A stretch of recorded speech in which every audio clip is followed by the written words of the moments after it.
Good morning, everyone. Thomas Montgomery with IIMFL and Smart Money Alliance. We're nonprofit 501c3 organizations. We get together most weekday mornings at this time, just right before 8 o'clock Central. Today is Tuesday, November 10th, and we're going to be talking about a very interesting, shouldn't be controversial, but it certainly is not a well-known topic of shell companies. So with that being said, we'll go through the curriculum here and then we'll open it up for Q&A using the question and answer box, which is kind of like a chat box within Zoom. All right, so what is a shell company?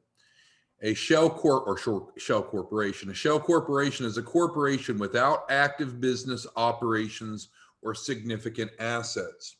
What we're talking about today are things that we should consider in forming a shell company. We are not advocates of buying a shell company. That rarely will work. Instead, what we're going to talk about is forming a shell company and going through some step-by-step guidance of what you should consider.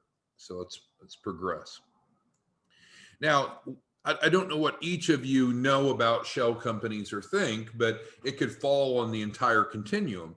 Some of you may say, oh, I know that some of the largest, most well-known companies like Coca-Cola uses shell companies. Others might say, well, I thought shell companies were used offshore by drug dealers and criminals. Well, all the above is true. Here, we're obviously going to talk about legitimate ways to use a shell company to raise a tremendous amount of capital, certainly legally and ethically, and we'll talk about how we're going to use professional advisors through the process to stay out of harm's way. So why might we want to set up a shell company? And again, there are many reasons, some legal and some not legal, but what we're going to focus on is obviously legal and to raise capital.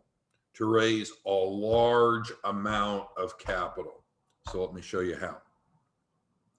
Let's talk about best practices. First of all, when we set up a shell company, it needs to be a C corporation. We don't want an S corp. We don't want an LLC. We obviously don't want a sole proprietorship or a partnership. We don't want a nonprofit. We do not want pass-through taxation. Pass-through taxation is for novices. We're not going to fall into that trap with a shell company model. It's going to be a C corp, and you might say, well, everyone's told me that we need to pass through the taxation as a elected S corp, so that way the company doesn't pay taxes. Well, that's a fallacy for several reasons. Number one is you're going to see we're going to set up the shell company in a state that has no state income tax, number one. And number two, if we're going to be positioned for an optimal capital raise, we need to be versatile. We need to be able to go after debt and or equity. Equity investors are not going to like pass-through income. You might say, well, why? So let's say that you and I get together and we form a shell company. And at the end of the year, we have $1 million profit. Well, if we're 50-50 and we're a pass-through company, what's going to happen? Then $500,000 is going to go on your tax return as taxable income, $500,000 on my return for taxable income. Well, you can already see that there's several problems with that. Number one, we might not have paid out that profit. We might have kept it in the business. So we still are paying taxes on our individual returns, even though we personally didn't get that money into our personal accounts.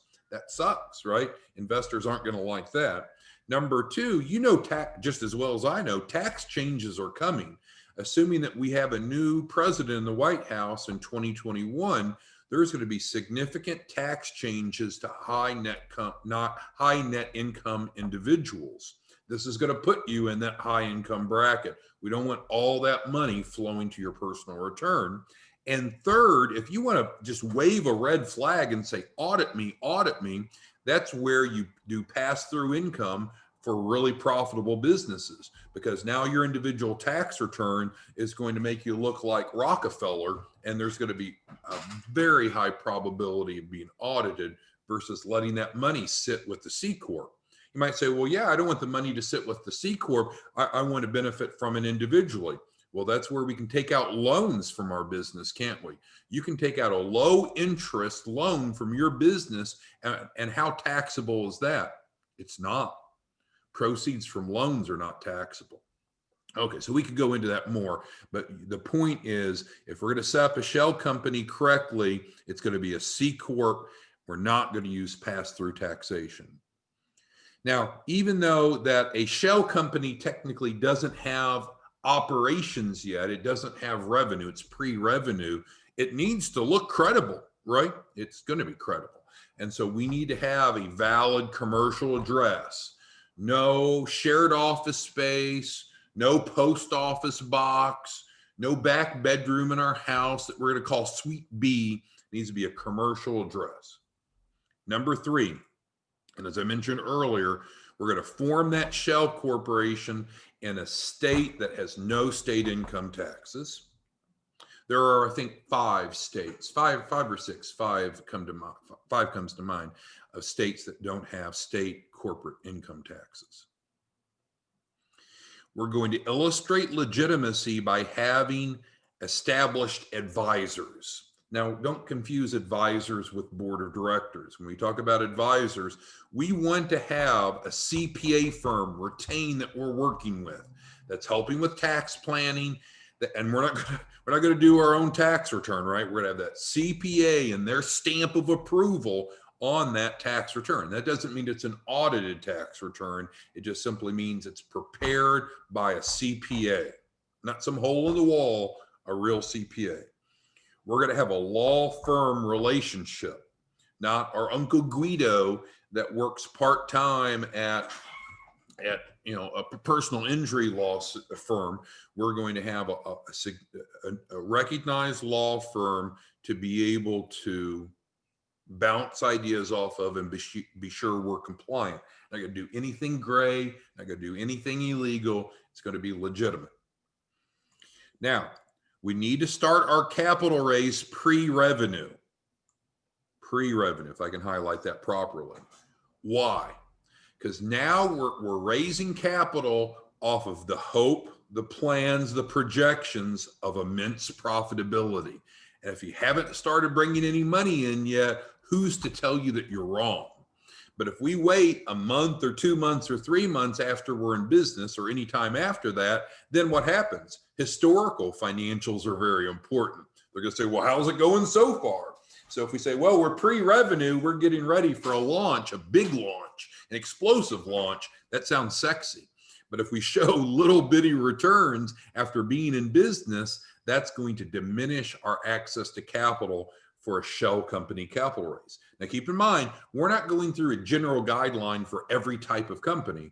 We're talking about bullets, highlights, if we're going to use a shell company as a capital raise. So we're going to start the capital raise pre-revenue. Ideally, we're going to raise our first $250,000, $250,000 before we've generated a single dollar of revenue. Then we're going to park as much of that money as possible, at least $100,000, in our business bank account. Some of you know how bank ratings are calculated. It's your average bank balance over 90 days, and a $100,000 average daily balance would be considered a low 6. 6 because there's 6 digits in 100,000, 100,000, and low because 1 is the largest whole number, right? Because that first digit could only be somewhere between 1 and 9, between 100,000 and 999,999. So we're going to do our first round of capital raise, typically pre-revenue, ideally for $250,000, and we're going to retain at least $100,000 of it in the bank for 90 days. Okay, we need to have a business model that illustrates explosive growth and profitability in a hot industry. A good shell company is not based upon baking muffins. And I know some of you may be bakers and you're immensely successful, but normal industries are not going to elicit the same type of excitement and certainly not the same type of projections for a capital raise. So we need to have a concept that is feasible on paper, that can illustrate reasonably explosive growth and incredible profitability. And I'll give you an example of one here in a minute, but you may have something already in mind. Don't pick a high risk industry. Like, we don't want to go form a chain of adult entertainment centers, right? Avoid controversial. Okay, next. When we put together our projections, we want to show that we're going to be creating jobs, lots of jobs, because the world loves to see companies that are going to create employment opportunities for others. And so this is kind of the reverse of what we're taught in school. When we go to school, we're taught how to get a job. What you and I are talking about is how to create jobs, how to create jobs where there's people working for you, improving your profitability. Now, what we're going to do is use grant funding, true grants, not quote unquote grants, true grant funding, and we can hire a large number of employees up front at no expense to our shell company. Did you know that? There are grant programs that will put butts in your seats at your work site, and they'll pay the employees for a period of time. That is through workforce commissions. And so we're going to show that we're going to hire a lot of people, create a lot of jobs, but what's the beauty of it? There's no cost to our shell company initially, because we're able to use tax supported dollars to cover 100% of the salaries of those employees and their tax liabilities and benefits. Free labor force, only for a period of time, granted. Okay, next. We need to be credible with our shell company, so we're going to immediately build out our Dun & Bradstreet Paydex score. And we'll go ahead and build out Experian Business IntelliScore, but we want to have at least an 80 score, because business credit scores go from 1 to 100. We want to build that out immediately. Often even before we go for our capital raise, because that is going to make us look strong. And you might say, well, Tom, wait a second, we've not generated any revenue yet. That's right. We're positioning the shell company for the first $250,000 capital raise. Not going to stop at a $250,000, but we need to get positioned for that first $250,000. We need, even though we're pre-launch, we need to have a website set up. We can't be using Gmail and Yahoo and American Online, all those novice things. We're going to stop being a novice if we're going to start a shell company. We're going to look professional. So we're not going to use pass-through taxation, as we talked about. We're not going to use Gmail for email addresses. We're going to be positioned as a reputable, validated C Corp. Typically, we're going to anticipate that we're going to have a dual capital raise. Typically, our first injection of capital will be debt-based, and usually we're going to be able to tap into local tax-supported loan funds, because they're freaking excited that here you come in and you're going to be creating jobs for the community. We talked about that earlier. Everybody loves when you come in and create jobs. So the Chapman Fund is one that we use, that we've talked about before, up to $250,000. And what's unique about it, and it's very unusual, normally you can't borrow money and use that as a demonstrated equity injection. Normally they want to see you bringing money to the table. So let's say that we want to go get a $5 million SBA loan, for example.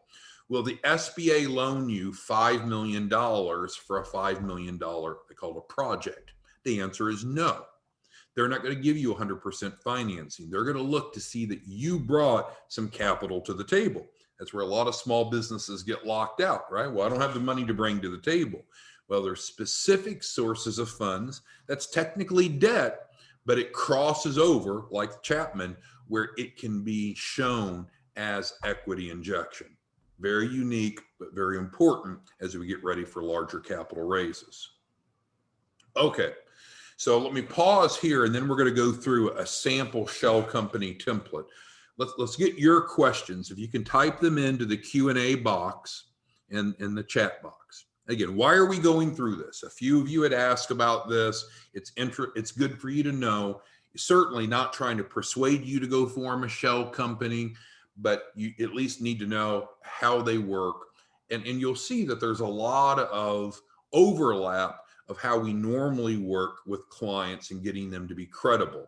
This is just a more aggressive approach to that because we're trying to position for a massive capital raise versus a little bit. Okay, so we've got a lot of bright minds on here. We've got, okay, Peggy, and I'm bouncing around. So there's many of you on here. I'd love to get more feedback from you. So Ahmad, Alyssa, Annette, Barbara, Barry, Bill, Brian, Christopher, Clarissa, Kwong, Galaxy, Glenn, Gregory, James, Josephs, and so forth. Go ahead and get your questions in, and then we're going to go through a sample.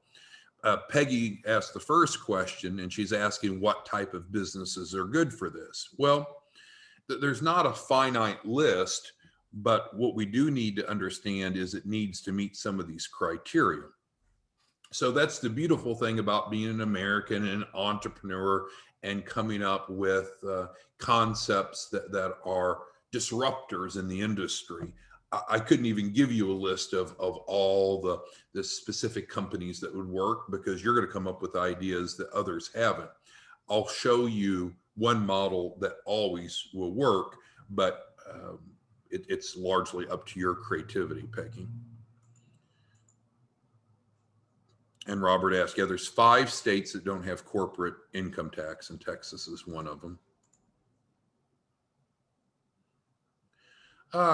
Question about cannabis, and yes, that could certainly work. Cannabis is a rapidly growing industry that's moved from the black market to a regulated legal industry. Thank you, Michael. Okay, and Greg's asking, what's the difference of what we're talking about here versus our incubator? Well, our incubator program to a large extent is helping small businesses obtain credibility factors for a capital raise. So that's exactly the same. With the shell company, we're turning the volume to high, saying what are the other things that we need to do to have optimal success. So for example, some of the elements here are above and beyond what we would normally ask a client to do that's just in the incubator. Thank you, Greg. I'm going to get to an example in just a second. Joseph asked an interesting question. What is the advantage of being in a state that does not charge income tax? Well, Joseph, to know a surprise, you're going to have lower taxation, right? Because if you're in a state that does have income tax, you're going to have to pay more taxes than if you're in a state that doesn't. Maybe I missed your point, Joseph, because it seems kind of obvious to me, but if you re-asked the question, I can help maybe more. Okay, so we're going to roll on now to a sample template. And so this is a template that all of us, if you wanted, we could create a shell company together starting today and leverage this model. It doesn't have to be this sample, but I'll show you. And I think Robert asked about the incubator model. And actually, an incubator is one of the best choices. Starting an incubator is one of the best choices to implement this. So let's scroll down to the bottom of the page here. Okay, so a sample shell company. So we would set up a C corporation, and we could use our incubator. And so as Robert mentioned before, this is going to fit a lot of what we were talking about, having some instant credibility. By setting up the shell corporation, through our incubator, we'll be able to provide them a true commercial address, true business phone number listed with directory assistance, true website with branded email, so we have that credibility, true QuickBooks. You'll run into clients that'll say, well, I'm pre-launch, I don't need QuickBooks. And you know right there, you've got an educational moment for them, don't you? Because they don't even understand enough about financial statements to think that they don't need QuickBooks, even though they're pre-revenue. Well, how would you defend that? Number one is you may have expenses before you have revenue. We need to track the expenses somewhere. And technically that's creating a loss. Well, in the long term, we don't want to show a loss, but a loss is going to reduce our taxation, and it's also accurate recording of revenue and expenses. Secondly, we're going to have a balance sheet for our business from the day that we form that business, or at least the day that we open the business bank account, which should be right after that we form the entity. And so businesses should be using QuickBooks or something like QuickBooks immediately after formation. Immediately after formation. We provide that through the incubator, and then we're going to help them establish that business credit profile like we were talking about, the Dun & Bradstreet, the Experian business, the Equifax business. And so again, as we're talking about a sample here, we could set up a new C Corp in our incubator that's going to provide those credibility factors. Now, Peggy was asking, well, what type of industries? One of the hottest industries right now is called fintech. Fintech is so hot that Harvard, MIT, and a number of other major Ivy League universities are now offering certificates and or even degrees in fintech. Fintech simply means providing financial services to businesses and individuals, often with a technological aspect. So if you want to think about where the profits are the greatest, it's not by going out and making something. Which companies are typically performing the best in the stock market? And I know there's some exceptions with Tesla and that, but in general, it's not someone that's some company that's making washing machines or producing food or manufacturing clothing. It's businesses that are involved in the conduit of money. So I don't want to talk about brokering money because that sounds kind of gray, but I guess you could say that it's a business that's involved in the exchange of dollars, and they're taking a little bit off of all those dollars that pass through. Think about PayPal, Visa, or MasterCard. They don't manufacture things, but they're a conduit of money from user to user, and they take a little bit off of each transaction. Well, when you take a little bit off of a lot of transactions, you don't have a big company, you have a billion, with a B, $1 billion company. We're going to follow a similar concept, just on a smaller scale. Insurance and retirement is true, right? For insurance, like everyone has car insurance. Well, your State Farm agent, your Allstate agent, whoever it is collecting some money, and then that money is going to the insurance company as premium, and they're getting part of that as commission. Annuities, IRAs, 401ks, again, you're involved with the conduit of money. So you don't have the burden of going and manufacturing something and buying inventory. You're just involved with the conduit, the flow of money. And frankly, what we all do in access to capital, what brings us together today is an example of a business model that's well suited for a shell company because it can project out to crazy profitability.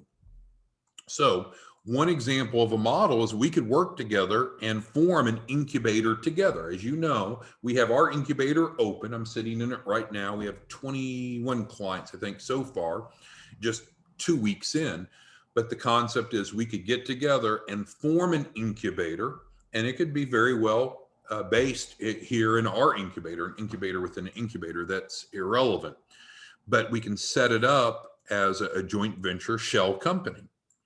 What we'll project out is we're going to enroll 100 companies per quarter, and that's very reasonable to do. There's so many small businesses that are looking for access to capital, whether it be debt, equity, or combination of the two, but they don't have the credibility factors on their own. So that's what you and I would be providing them.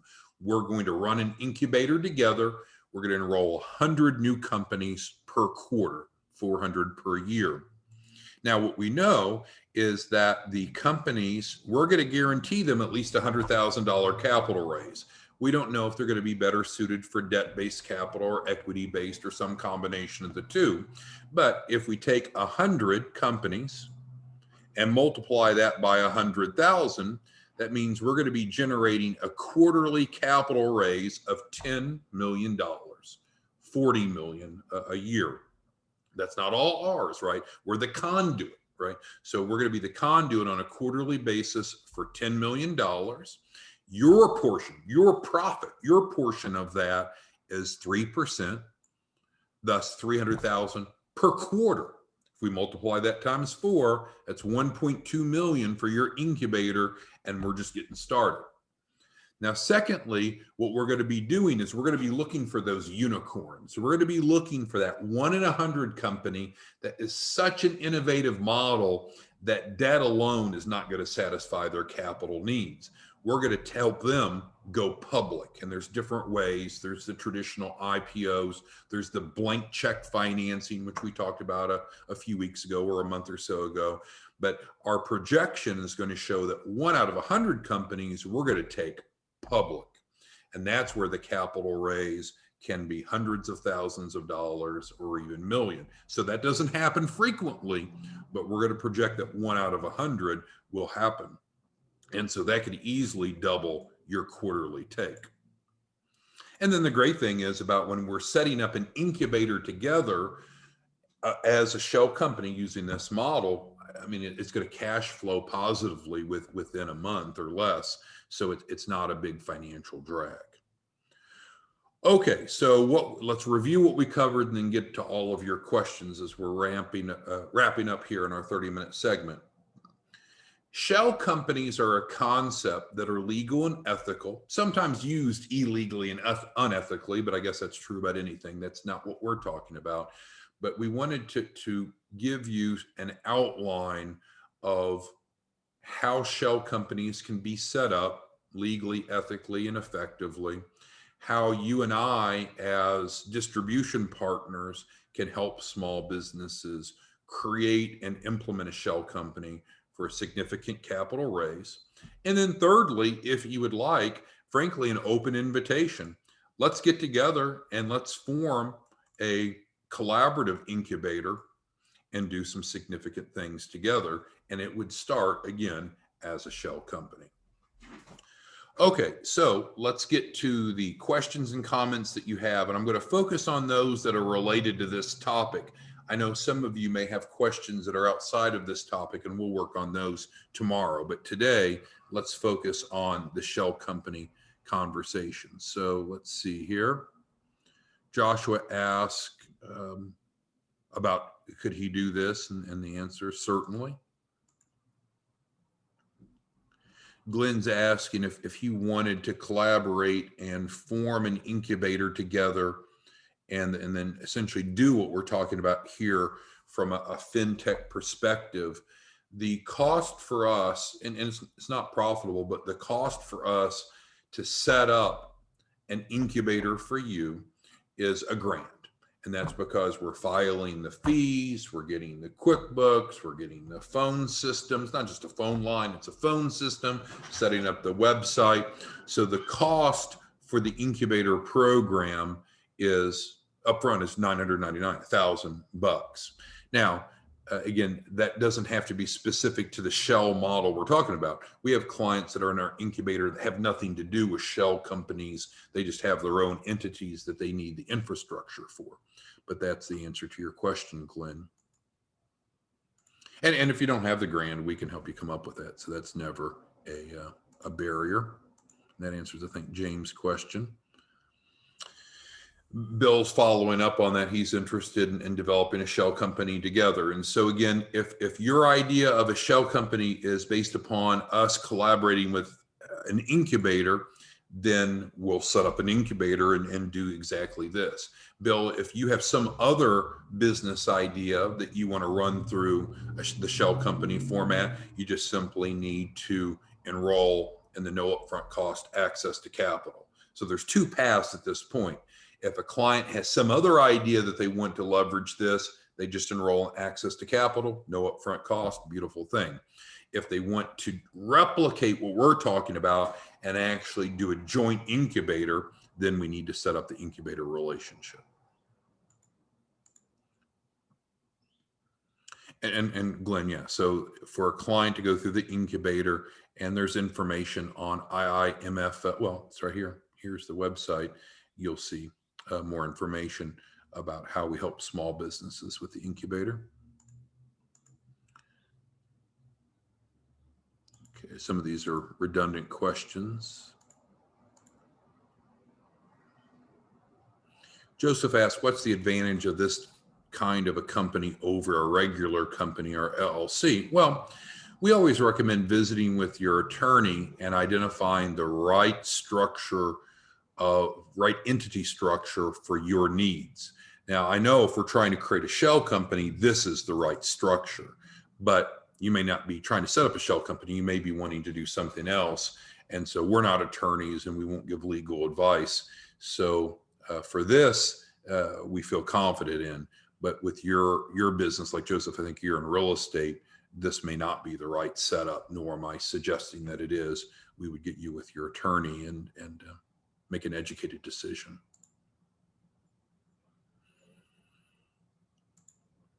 Okay, and again, if anyone's interested, all you need to do is just go to our website, iimfl.org, incubator, and there's an inquiry form at the bottom to let us know if you would like to collaborate. And also there's a contact us page on there as well. And Alyssa asked, yes, so through our incubator model, separate from Shell, of course, in our incubator model, we actually act as the registered agent and at no cost to the client in the incubator, set up the corporation through the Secretary of State. We pay the filing fees to set that up. It's saving you $300 right there. So yes, that's what we do.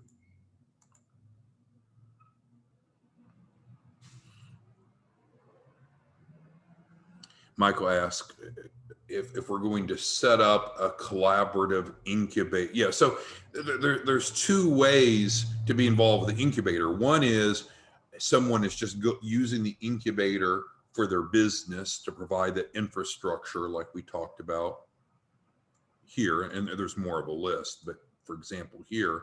The second is if we're going to collaborate and develop an incubator together and go raise some adult money. So two different ways. Could be just a user of an incubator, a client of an incubator, versus a collaborator where we're running one together. And a shell company should be for profit. They would not be set up as a nonprofit because you're never going to be able to do an equity-based capital raise with a nonprofit. Now, I can tell you, ironically, we have a large number of nonprofit clients that we're working with. But if they're wanting to use this strategy, or in general, we may set up a for-profit subsidiary to raise capital for them. So yes, nonprofits could use the shell company concept. However, it would be set up as a for-profit subsidiary. The shell company wouldn't be the nonprofit itself. And the IRS doesn't mind that. The IRS 501 regulations allow nonprofits to have for-profit subsidiaries. And yes, so Michael's asking if we do this collaborative venture here, yeah, we're partners in it. So we will work with you very, very closely to make it successful. Let's see if I missed any questions. Okay, so I think we covered it. So again, let's just wrap it up. Shell companies are legal and ethical. It's a way to raise capital, but it's a specific way to raise capital, and it may not be right for everyone. You could have an existing entity, just like I used as an example, nonprofits that set up a shell company, a new shell company as their capital raise vehicle. That's not uncommon, it's not illegal, and it's very effective. We talked about best practices of setting up a shell company. We talked about a sample, and we even said, hey, if you want to work together, we can set one up together, and your shell company would be an incubator. And so the profit of the incubator would be derived from the capital raise of the 100 clients per quarter that we're going to enroll. And we would project that would generate at least $1 million of profit to you on an annual basis based upon just this conservative assumption here. But that number could considerably grow as we try to find that unicorn, that 1 in 100 that has the opportunity to go public. All right. Well, thanks everyone for your time. Again, individual discussions we'd love to have. You can go to our website. You can contact us. You can use Calendly. You can use the inquiry form. But we hope this information was useful, and have a great day. We'll see you back here same time tomorrow. Have a good day. Bye.